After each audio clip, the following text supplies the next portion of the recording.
From the Middle is a founding member of Odd Pods Media. Hello, everyone, and thank you for tuning into episode number 223 of From the Middle. We are three middle-class guys living in the middle of America in the middle chapters of our lives with a point of view that's somewhere in the middle. We are a comedy, culture, entertainment, and interview style podcast, and boy, do we have a lot of fun in this episode. We start off by talking about Dillon's recent trip to the wilds / Jurassic Park. After that, we talk a little bit about some of the fun that kids have playing sports. We wonder how much you love Capri Sun and talk a little bit about Kory's trip to New York. It's a great episode. Check it out. Oh, for the love. Sorry, just clearing my Mountain Dew hole. I got my phone hole cleaned today. That's where you keep it? You're so cerebral and you're so developed and evolved.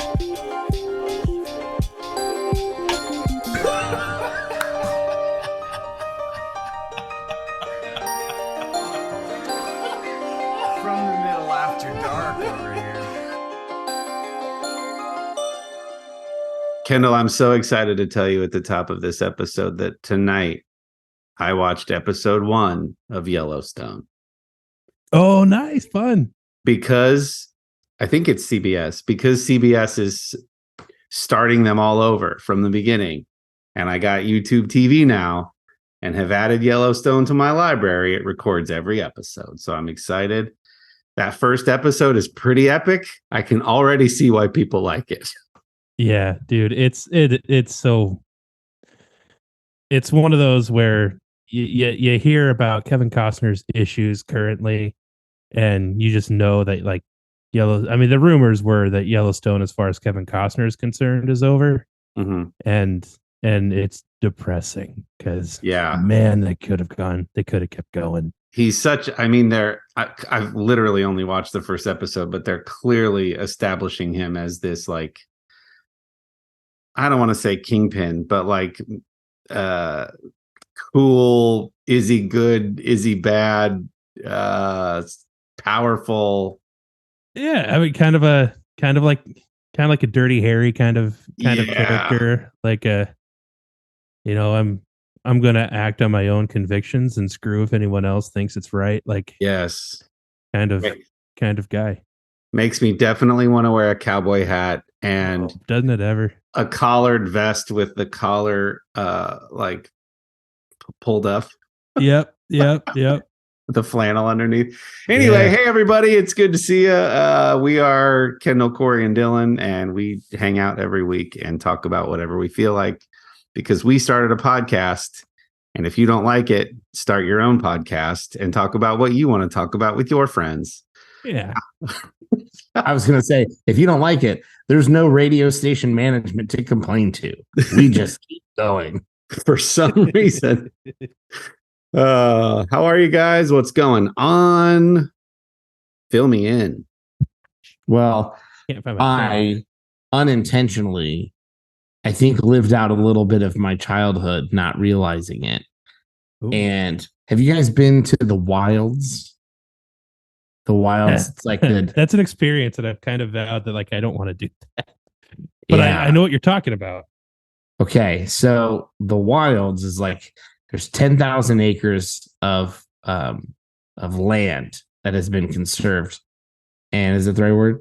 And 2,500 of it has been turned into like animal area, sanctuary type animals. Most of them, the animals there, are animals from like parts of Africa or Asia that are considered extinct or near extinction, that they're trying to like give them hospitable area. It's owned by the Columbus Zoo. And the Columbus Zoo is one of the largest and nicest zoos in the country. And so this is like its second piece of major property. So we had some passes to the wilds that we redeemed, and I'd heard of it, and I thought it was going to be one of those little, like, Joe Exotic, I'm going to hop in a truck and drive around a property and like see it and see a couple things. And an ostrich is going to stick its head too far into my window because I have the bucket of feed, and then we also Yeah. Like your a tractor is hooked up to a trailer and there's a plastic bucket and they just dump some feed into it. Until I realized this is a significantly nicer operation than I was expecting. And the reason I said playing on my childhood, at many points, I felt like I was in the movie Jurassic Park. Like, we are now entering the Velociraptor paddock. And it's like there's a gate in front of you opening, and then you go in, and that one closes behind you, and then the next one opens because they can't let them get into the thing. And some are electrified, and there's like solar to like keep the charge of the electricity on the fences, and they've got like openers they're clicking to like make sure. And I was like narrating to myself quite a bit as we were on this. It's a converted bus that they like lop the top off of the school bus and then paint it and then put these posts to put a covering back on, but open air then. So it's not like a regular school bus where they just knock out the windows. And so it felt much nicer, and the tour guide was great, and there was several visitor centers, which also added to this sort of Jurassic Park like ambiance that we're in. But many times as we were riding around, I was waiting for like the T-Rex to burst through a fence. Our Velociraptor had a great time. Lots of huge open areas, which is crazy when you think about. They have lots of ponds too. It used to be they had done strip mining there, and then the land went into conservation. So like I think one of the ponds, the biggest one, it's actually, they call it a lake. It was like 70 feet deep in the middle. Wow, So there's like, you can actually go fish there if you have a license. It's catch and release, but like you can go down there and just go fish and do whatever. It was really, really cool. Very Jurassic Park like. And interestingly, as we were on the tour, the guy mentions, you guys have seen Secrets of the Zoo, right? And nobody on the bus, on this bus, had like heard of it. He's like, oh my gosh, it's on Nat Geo Wild or Disney Plus. It's like 5 seasons of them following people that work at the Columbus Zoo and the Wilds, and they bounce back and forth between the two properties and like show all the behind the scenes of the zoo and the Wilds. And they have like these cool, if you're on Facebook, or you should follow us on Facebook, they have these cool like different lodge areas you can stay in, and these cool little like tent things, and very, very cool experience. It definitely I definitely had fun narrating Jurassic Park behind the whole thing, which added to my level of enjoyment. And my daughter enjoyed it too. So I don't know if you guys have ever been there. Kendall, you've sworn it off as something you don't. Because of prejudice, not because of, out of pure ignorance, I've sworn it off because of what I thought it was, which apparently is not what it actually is. So what you described is far cooler than what I was thinking. Okay, I was going to say, because sometimes people just think it's going to be like stuff like that'll be rinky dink, which I'll admit I'd only ever heard of the Wilds at the end. So I'm thinking Joe Exotic, drive around in a tractor and a trailer and throw some food out to some ostrich. Some people, this is the whole SeaWorld documentary thing all over again. You remember like that was one of Netflix's first big documentaries, and I'm blanking on the name. Do you remember what it was, Kory? No. It was the one about the killer whales. Yeah. Anyways, for some people it's that, and it's sort of like this, any kind of zoo or anything that has animals is like bad, and I don't want to go there. I'm not getting into the debate on Blackfish.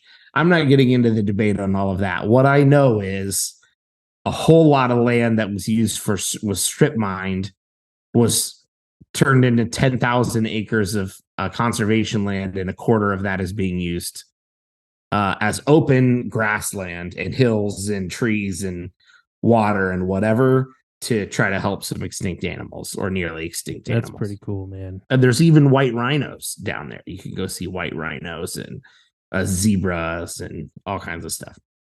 So very cool, very Jurassic Park like.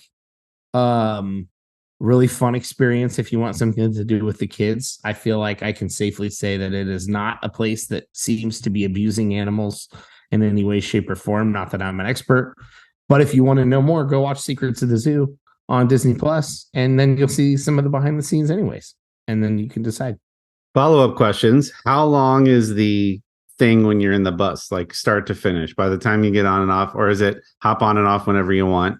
And do they let you feed the animals? Good question. So they have lots of different events that you can go do. That all of them are kind of different, but the main thing is like the open air bus tour ride that's about 2 hours.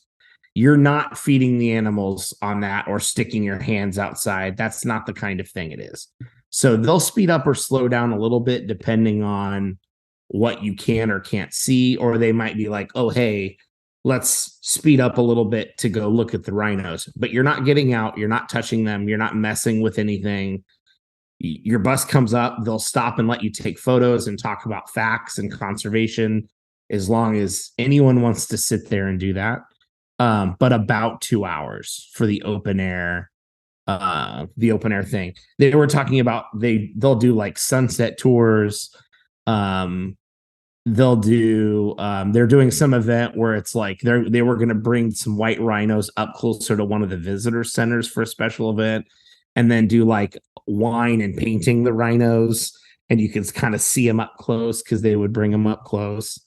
Very, very cool. So definitely neat if you want to check it out, or even just watch some of the Disney Plus. Some of the animals I'd never even heard of that they are protecting. They've got some kids camps and stuff throughout the summer. You can go do a kids camp. You can go stay in a cabin. There's a couple big cabins that hold a lot of people, and then there's some of the smaller tents and stuff. But it's crazy. It's just beautiful. I'll send some pictures and we'll put them out on social media. But very, very cool. Yeah, and they you can tell that they really like they don't want they talked a lot about not even letting like normal deer can't come into these areas where other animals are roaming, because deers have a certain worm that can infect animals that aren't used to that, and so they try to keep deer out. Obviously, you know, each animal has different things that can or can't be around them, but there is also like a carnivore area where they'll take you over and you'll see like some cheetahs that have a little bit of open area to run, and then some like hyenas or whatever, some kind of like wild dog in another area. So you can go check that out. Very cool. What a fun experience. Yeah, it was super awesome. I had no idea. So like this is a thing that I've grown up in Ohio and had no idea this was a thing. And so if nothing else, where's it located? So probably about they say in the show it's an hour from the main zoo, which that can't be correct because it's in maybe direct drive with zero traffic. You could speed there in an hour, but it's like past Zanesville. So if you know that's like east of Columbus, you're going to go about 45 minutes to get to Zanesville, or further, maybe even an hour, and then it's a little further past that. So so it is like kind of southeast a bit, mostly east of Columbus, but very cool nonetheless. And if there were people that had come up from like Louisville, Kentucky, that were like staying for the weekend in one of the tent things, and some of the tents have like air conditioning and whatever, so you're like roughing it, but you're not. It's like glamping. So I thought it was super cool. Like, again, being from the area, I had no idea. Lots of people like to go to the Columbus Zoo. It's a very, very popular zoo. But I had no idea they had this whole secondary location. Yeah. So either come visit it or just go check out the show on Disney Plus, and you can watch a little bit. Yeah. What's funny is, like you mentioned, like, so I was born and raised in Central Ohio, and so geographically much closer to it kind of than you guys grew up with. And so like I've been aware of the wilds. I've heard of them. Thought I basically knew what it was, and just again, like they say that the place that the traveler most rarely sees is where they live. And I guess that's true here for me. Like I've never even considered, planned going there.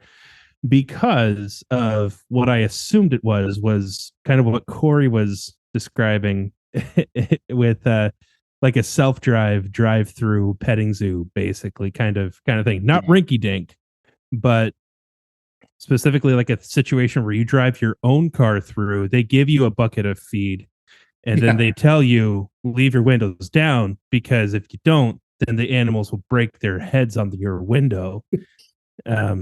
Because they're used to windows being down and they know there's food in there. And we've all seen the America's Funniest Home Videos of how well that typically goes, to the point where I'm just like, I'm never going there. Yeah. Yeah. And there are but that's not that. And we've all seen those just off the highway, the sort of sketch operations that started out with a guy with a few pets and he turned it into his own version of that. Sure. Yeah. Well, right. So I'm thinking we've all been through watching the Joe Exotic stuff. So that in my head, anytime I hear anything that's like, where is it? How far do I have to drive? It's not a whatever. And like, as we were looking at the tickets or whatever, and I saw, oh, the Columbus Zoo owns it. Like, oh, well, that can't be like a crap hole then. Like, we have a really, really nice zoo in Central Ohio. So like, it's got to at least be worth going to check out. So anyways, that was a really long-winded, fun. Our daughter, I would say probably our daughter's 5, and she's pretty energetic. She likes to keep moving. She did pretty well. So I would say you're probably best though at like 6 or 7 and up. Probably feels like age-wise where I would start, unless you have a very patient kid who loves animals like under 5 or under. There was some people with kids all younger than that behind us that literally the kids were screaming the entire time we were on the thing. We still enjoyed it, but like an infant and then 2 kids that were probably 3 and just running, and the driver's going, hey, we're going to need them to sit down. There's wild animals and this is a bus and it's bouncing, going up and down, rock and dirt, and, screaming because, they aren't allowed to have the phone to take videos of the rhino and whatever. So, yeah. But other than that, did you have a favorite animal? I think it's hard because she got a giraffe from the gift shop, so that sort of tainted the experience of the actual animals, because then the giraffe was instantly the favorite. I think probably the zebras or the ostrich, but the rhinos were seriously cool though, and I was probably 6 feet from a white rhino. Like, I just, you get close to animals in the zoo, but that's a whole other kind of thing when there's not a 30-foot fence and then a pole and then glass and then whatever between you and them, when you're like, oh, I could hop out of this and try to get on a rhino. Yeah. My own inhibitions are the only thing keeping me from trying to ride that rhino right now. Yeah. And even the tour guide said, hey, I'm not going to be mad if you drop something out of the bus, but what I'm telling you is I'm not going to go get it. So if you drop something, please come tell me, and I will page security and I'll let them bring out a truck and go get it for you, and we'll bring it to us later. Yeah. So like, they're smart. This is well thought out. You don't want the driver mauled by a white rhino while he's trying to get a cell phone that somebody threw off the edge of the bus. Yeah. But the good news is it's not like being on a plane. Like, someone else knows how to drive the bus. Yeah, so that's true. If something happened. Yeah, I wouldn't know where to save the day, but I would know how to keep driving. Yeah. Well, away from the rhino. Away from the rhino. Yeah, that's true. Kendall, how are you, my man? Oh, dude, I'm all right. Any gas leaks or anything? Oh, we had a much less eventful weekend, okay. which was very welcome. We still had soccer games. Hey, one of the kids, Isaac, his soccer team is the team. They're at the age now where in the association they just started technically keeping score. At his age bracket, the Twins team isn't keeping score right now. But they literally are. Like, are you guys familiar with the Mojo app? If you've had, well, Corey, if you've had soccer kids, like youth soccer. Yeah, I know of apps. If I know where you're headed, I know of apps like it. Okay. So yeah, so it's an app where all of the parents of all the kids have this app, and you have to be invited in to be part of your team.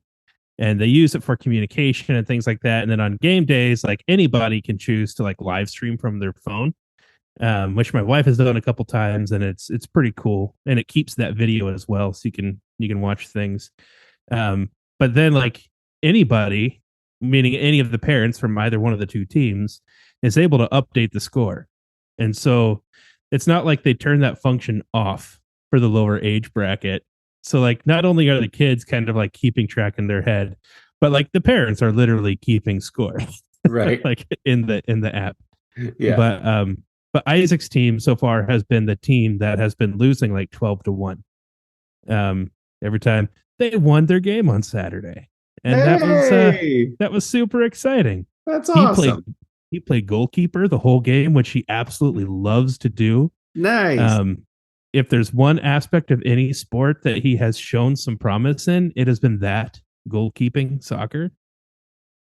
And their team was down. It was a long weekend for our school district. The teachers have had a learning day for themselves, a development day today on Monday, the day that we're recording this.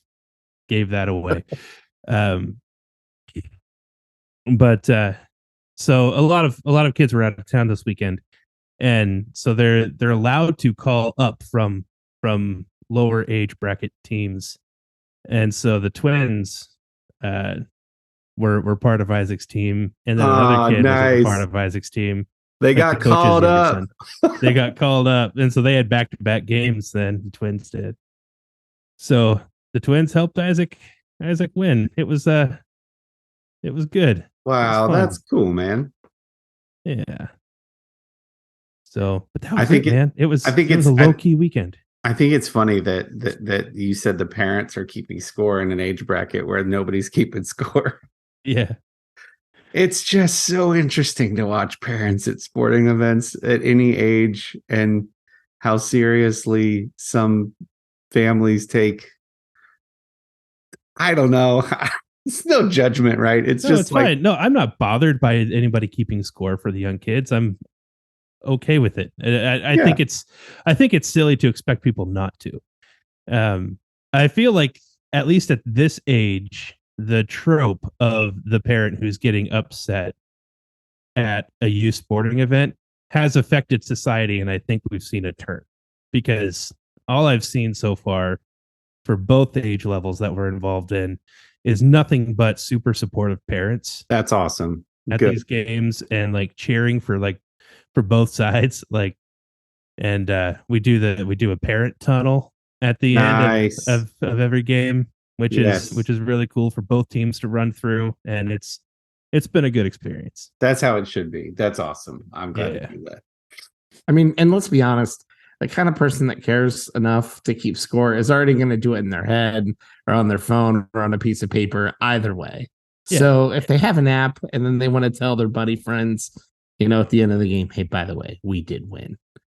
I mean, I'm excited that my kids' team won. Like they've been losing 12-1, and they won on Saturday. Like I'm glad to know that. Yeah, that's awesome. So my boy has been playing flag football. It's new for him. And he's at the age where a lot of the other boys veered off and did contact football. And so whoever opted to not do contact is doing flag football. It's through the school. And we went to the skills assessment day where they sort of see how many boys want to come out for flag football. And it was enough to make like 7, 8, 9 teams. And they play 7-on-7. And it's really fun to watch because they're teaching them proper like plays and routes for the receivers. They use the same plays in the high school that these boys are using. So they're running the same, like Eagle 35, like Golden Eagle 34, and it's cool to watch them play. But yeah, some are taking it very seriously. It was cute to see these boys that are first, second, third grade come out with mouth guards. They've got the pacifier mouth guards that are popular in college and NFL right now. They've also got receivers gloves. Yep. And then they've got cleats. And it's so funny because the flags are so long compared to how little some of these boys are. And they're like a little rubber insert into another, like a rubber male end and a female end. So every time the flag gets pulled, it goes. And it's just really fun watching them play. But yeah, it's cool. I'm glad to hear you say that he's getting proficient at goalie, because I think we talked about in an episode past where it's like kids bop around from sport to sport so much that they never get to see the fruit of their own hard work and practice at something. So I hope, it seems like Case likes this a lot better than soccer, and if he sticks with flag football, I could seeing this be a lot of fun. It's cool to see. Speaking of keeping score, I would love to see you come up with 7 or 8 age-appropriate team names and mascots, and then do the logos for them. Really, man, that'd be so fun. Really quick version, like you might do the Calhoun Cowboys, and it's Woody from Toy Story instead of like it's him doing like his finger point thing. I would love for you to come up with age-appropriate mascots and logos. That's awesome. That's a great idea. You had mentioned like watching some of the mannerisms of kids in these sports is so funny. You had mentioned them like with their like wide receiver gloves and they have to do like the hand together pose because inevitably it makes a block go or something, right? And and then soccer, like you see, like, every time there's a goal, you can expect that there's going to be like a Ronaldo Sue thing. Or I've seen a couple of attempted knee slides, but they don't know how to knee slide. So it's just them kind of like gently falling on their knees. Oh, and Kyle, stop it. Stop doing that. Mom, it's how you do it on and that kind of thing. There was one kid that where he scored, and I got one of these. Yeah. Case's team has gotten beaten pretty badly the last 3-4 games. In one of the games, there was an interception against Case's team, and the other boys from that team rallied around the defender who made the interception and were like, "Let's go!" like all like dancing around each other and chest bumping, and it's like, it's I'm really surprised cool. they didn't have a turnover chain to put around his neck. Exactly. Conversely, have you seen the reel of the teacher? It's got to be like kindergarten or preschool asking math problems, and the one boy takes a long pause and then gets it right, and the kid across the desk from him was like, "That's my boy." That's my boy. Because he got the math problem right. Oh, that's awesome. I love it. Oh man, good times. Well, this seems like a good spot to take a little break and hear from one of our friends in Odd Pods Media. Hey, this is Russ. This is Kyle. This is Michelle. From the Infectious Groove Podcast. Join us every Monday for the most fun you can have with a music podcast. The Infectious Groove Podcast uses a positive and fun approach as we take time every week to share our jammy jams, then dig into a thought-provoking topic discussing all decades and genres of music. You can find the Infectious Groove Podcast on all major podcast platforms, or you can head to infectiousgroovepodcast.com to find us there and subscribe. We might have a controversial opinion here or there, but we always have fun with it. Oh, I'm sure I'll say something dumb. Subscribe to the Infectious Groove Podcast, part of the Odd Pods Media Network. Guys, so September 22nd, there was some big news, and a world record has been broken. Tell us more. How quickly do you think somebody can drink an entire Capri Sun? Are they drinking it with the straw and the little? Yes. They have to like poke it through the little hole in the side, so they have to drink it as it comes. They can't just cut the top Yes. off and chug it. Correct. Yeah. The straw is at least 17 seconds of poking around Of the time. Okay. of the time. And then I'm going to say a Capri Sun has like a quarter of a shot's worth of liquid in it. So if the straw is 17 seconds, I'm going to say 17.25 seconds. 17. And 0.25 goes to drinking. So just to clarify the rules here. Okay, yeah. This is important. And it is you are right that the record requires challengers to begin with both hands placed flat on a table. They are only allowed to unwrap the straw and pierce the pouch once the timer starts. Oh, so the straw. go grab the straw, pierce the pouch, suck it out. Okay, the straw's another 8 seconds. So okay, serious answers. The record was originally set in 2021. I'm gonna say I'm gonna like act it out. Okay. Go. Everybody at home, pause it right now. Go steal a Capri Sun that you have reserved for your kids' lunches. 5.25 seconds. 5.25 seconds. So originally in 2021, and I don't know, I like to think of this as a Nathan's hot dog like eating challenge, where like they'll line people up at a table and make a big deal out of it. If they're not, Capri Sun is totally missing out on a marketing opportunity there. The record was originally set in 2021 by a British man who drank a Capri Sun in 16.65 seconds, and it was broken later that same year. Who finished her lady who finished the beverage pouch in 15.71 seconds. And then it was then it was broken in December of 2022 at 10.41 seconds. The current world record, 8.02 Whoa. seconds. And most hands flat on the table, penetrating the pouch, sucking the Capri Sun juice out of it in 8 seconds. Most of that is still just the straw and the hole.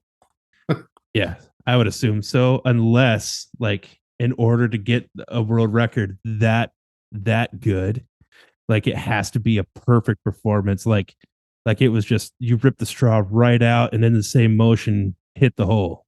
Exactly.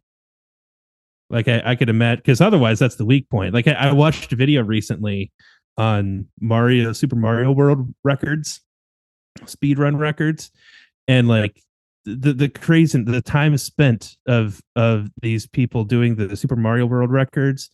They go back over and over and over again because like they're trying to shave frames off of a second, and like they know these tricks and hacks, and you have to jump and land on that point at this spot, and if you don't do that, it's going to ruin the entire rest of the level. And so they'll go back, and if they don't hit that exactly right, they know that it's going to put like an extra millisecond onto their time, and so they'll start over. Like I can imagine this being something like that. Like it's all about the penetration of the pouch. All right, so here's what I say we do. We watch the 10.41 second guy. Yeah. This is the official Guinness YouTube channel. And then we watch the new 8 point whatever second guy. Okay. And then we break it down.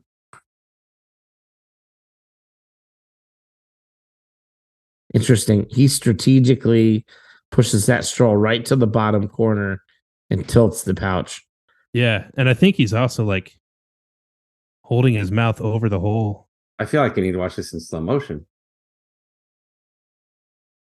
Yeah, he's holding his mouth over the hole, so he's squeezing juice up both through the straw and through the hole, I think. Okay, I have two questions. How do they determine that none spills out? And then, I mean, how empty is empty? Because it's hard to get liquid out of those pouches. That's where you got to trust that the good people at Guinness know what they're doing. Doing their due diligence. All right, let's watch this guy. Here's the world record holder. Yeah. Look how he's fiddling with that pouch. If he had the other this guys, is beatable. If he could handle a pouch like the other guy, he would have been even better on time. That is Yeah, the winner. guys. So we didn't see the first guy with his hands on the table. Right. This is the record holder. But we saw him from jump. We didn't see we saw the first guy after he had already de-plasticked the straw. So it felt like this guy was longer, but this guy, I feel like there was some fumbling going on there, which means that it can be this is doable, guys. Look at that. I want a middler out there to go out there and put our sticker on your shirt. Yeah. And we'll pay for a whole box of Capri Suns. All right, next time practice. It's too expensive to do the hot ones if you want to buy all 10 sauces and a bunch of chicken wings. Yeah. Next time we're in studio, we just try this ourselves. I'm just going to be casually in the corner sipping my Capri Sun. You guys will be sick from trying so hard, and I'll be sucking on my fourth one. So far, I'm on 15 minutes, guys. But I think I'm having more fun. And counting. Which, I mean, I'm like a juice guzzler. That there is no way possible. Like, you go to a restaurant and get a small glass of juice. There's no way that the moment I pick that up, it is going to be empty when I put it down. That's the way I do juice. That's the way I do Capri Suns. It's the way I've always done juice boxes. I don't understand how somebody could sit there and sip on a Capri Sun. Yeah, the juice glasses that our grandmother used to give us when we'd ask for orange juice were like shot glass size. It's like, what do you want me to do with this? Yeah. Yeah, I love a good juice. Me too. Oh, that's fun. 8.41. Yeah, he did fumble a bit on that second one. I think there's a shot. That's doable. That's doable. So, Kory. Yeah. You were in New York. I've been to New York, I think. You're in New York. It's been a lot lately. A place there at this point, man. It's at the point where I looked at my last trip to try to remember what I did while I was there, and I didn't even take pictures of stuff. So now I'm going to Manhattan and not even taking pictures of things anymore, other than the food that I eat. Well, I mean, you know what's important. So yeah, I was there. It was a good trip. I found a cool, like a old style German beer hall that was kind of fun. And it was not one of those, pardon the term, restaurants. Have you heard that term before?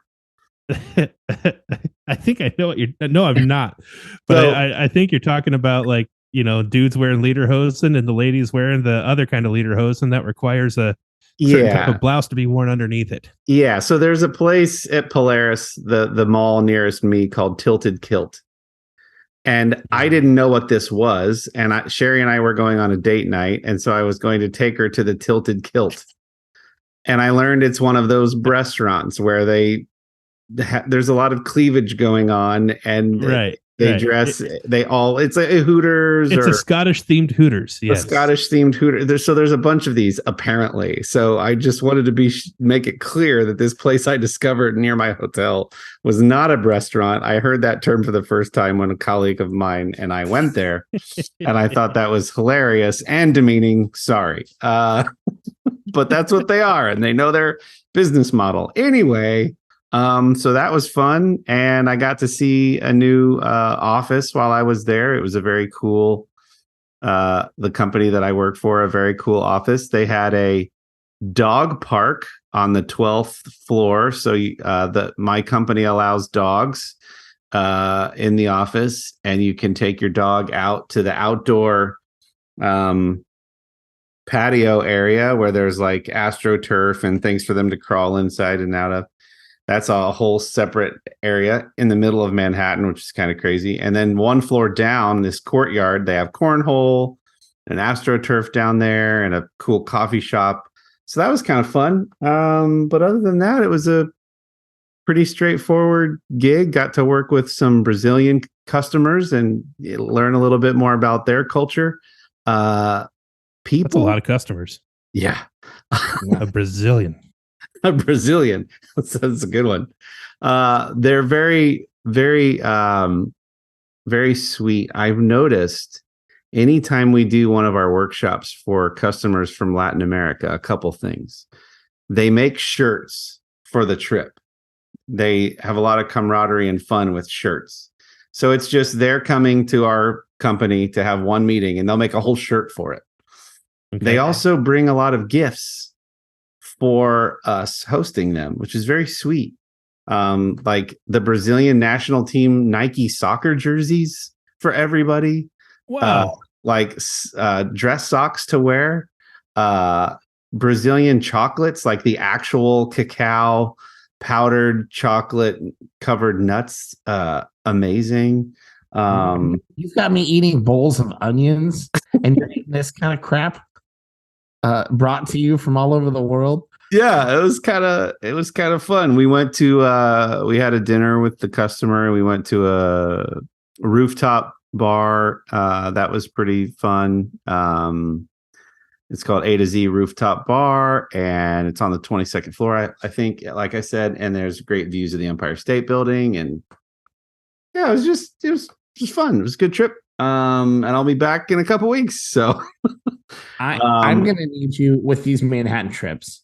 I'm gonna need you to start getting on some blogs and seeing where the real celebrities go.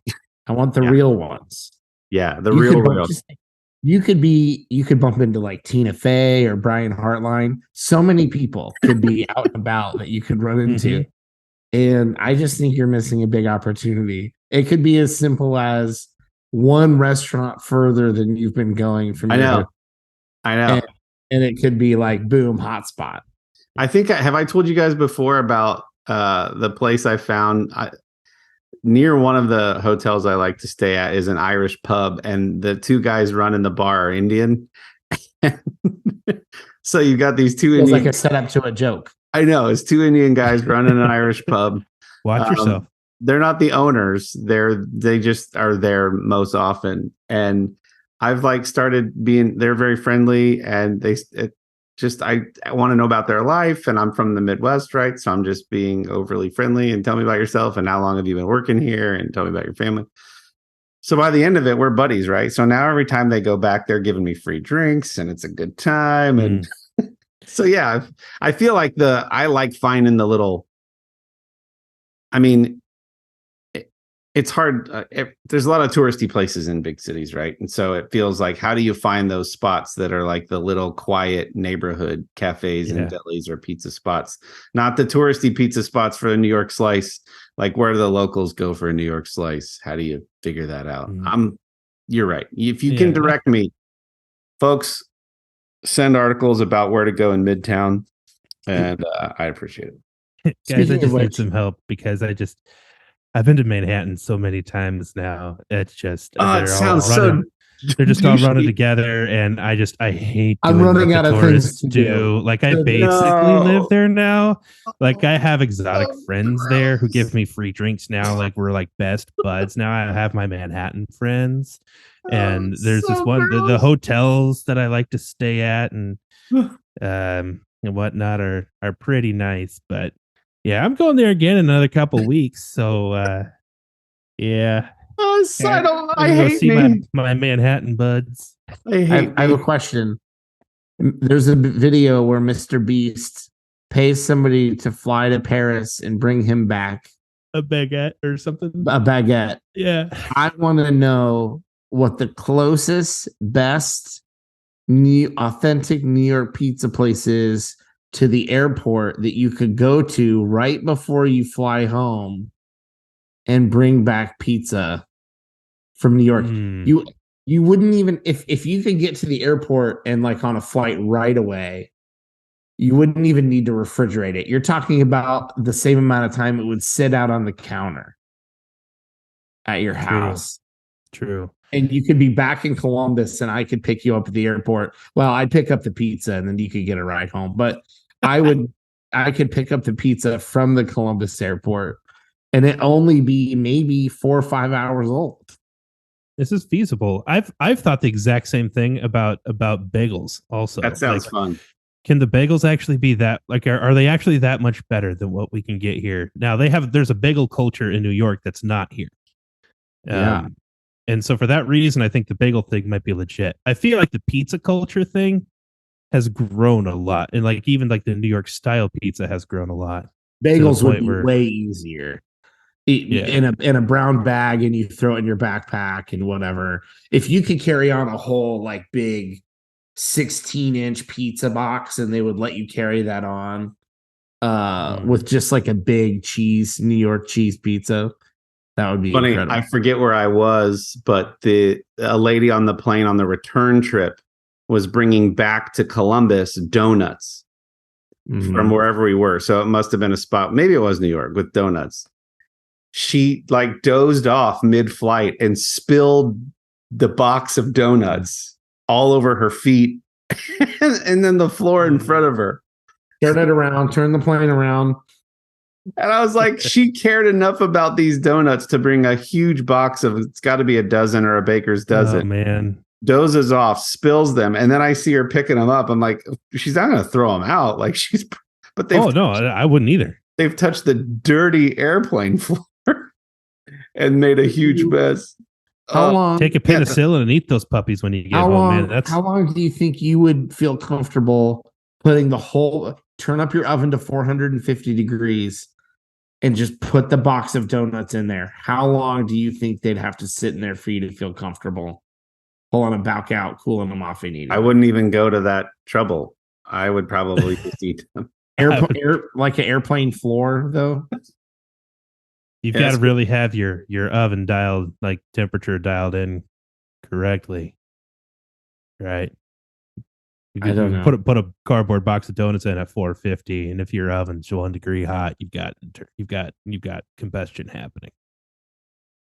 Yeah, or at 451 degrees. Yeah. Fahrenheit. But that sounds like a fun game with the pizza and the bagels. The offer stands, you guys. I offer this to people all the time. My wife doesn't. It's difficult for my wife to go with me on work trips. I can get 2 queens instead of a king. You can pay for your own flights, and I can cover. We can crash. You can experience these things. Just tag along. Kory's saying this is open to every listener who's ever listened to our podcast. Any single person that's ever listened. Open. It started when I asked Sherry. I said, Sherry, I've got this room at the Bellagio in Vegas for our big conference, our big yearly conference. Do you want to come? I can't. It's too close to this thing. We've got the kids. My mom overhears this. You guys heard about my mom doing karaoke in Vegas. So then I tell that story to my friend Greg, and he goes, wait, this is a thing? We can just come with you on work trips? I didn't know that this offer was like open to whoever. I was like, yeah, if you want to. Because honestly, it's so much more fun to share it with people. And, your work trips alone a lot of times. So no, not to everyone. Kendall, you, Dillon, my brother, if you want to come, it'll be great. Let's do it. Sounds fun. Get your own dang bagels and your own dang pizza. No, it's more fun to see if I can pressure you into doing it. But now that Kendall did that impersonation of what I think I sound like when I tell work stories, I'm going to be overthinking that for the next 3 weeks. Actually, I have therapy tomorrow, so that's perfect. Beautiful. Hey, this has been fun hanging out. I hope you guys enjoyed hanging out with all of us. We enjoy hanging out with you. We're going to keep this one short and sweet. Thanks, Artius Man, for your sponsorship. We love your products, and we know that our listeners will too. And so, listeners, the best way to go about getting yourself some of that amazing, locally made, all natural men's grooming products is to visit artiusman.com, ARTIUSMAN.com, promo code the middle. That's all one word, all caps, I believe, as well. The middle at checkout to get 25% off of your first order. And all subsequent orders will be attached to us, and it will help us. It will help them. It will help you because you will get some amazing smelling products for your beard and your body. Anything else, dudes? That's it. Man, we didn't even talk about what was going to be my my football game of the weekend, which was an Ohio State game, but we don't have time, so we don't need to talk about that one. Took years off my life, and it ended well. And yeah, it was a good one. You know, and I will say this: I say this every time that Ohio State plays Notre Dame in anything. I think the last time they played Notre Dame in football, it might have been in high school, and it was true at that time as well. It's sort of the one opportunity for me to not hate Ohio State. Like it really is. And so I love it when Ohio State plays Notre Dame because that's a game where I don't walk away disappointed either way. And so it was fun for me to watch a football game and watch Ohio State win and just enjoy watching Notre Dame lose. It was good. It was good. Was good. And as Dillon said, based on his trip to their library, everything's cheap there. It's just made to look nice. Mm. All right, guys. Thanks for hanging and be kind to each other. Bye.